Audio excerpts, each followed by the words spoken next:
Nalusaw na ang low pressure area na binabantayan ng Pag-asa sa loob ng bansa. Pero malaki pa rin ng bansa ang nakakaranas ng pagulan. Alamin na natin ang magiging lagay ng panahon ngayong araw mula kay Pag-asa Weather Specialist John Manalo. Good morning po. Good morning po at good morning po sa ating mga taga-subaybay.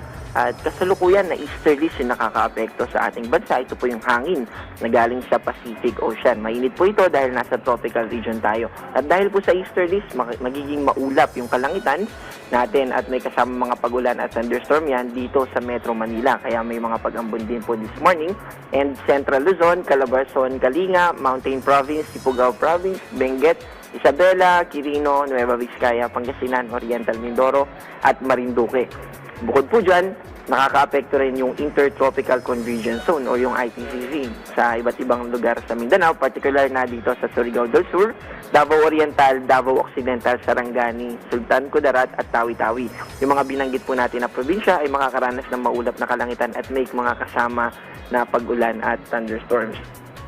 Partly cloudy to cloudy skies naman or maaliwalas, fair weather yung ating inaasahan sa natitirang bahagi ng Ilocos Region, Cordillera Administrative Region at Cagayan Valley.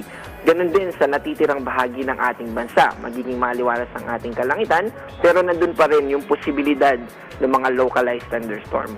Totoo po na wala na yung minomonitor natin na LTA at wala rin po tayong inaasahan na sirkulasyon or anumang low pressure area or bagyo na darating within the next 2 days. Yan po yung ating update mula sa DYST Pag-asa. Maraming salamat Pag-asa Weather Specialist John Manalo.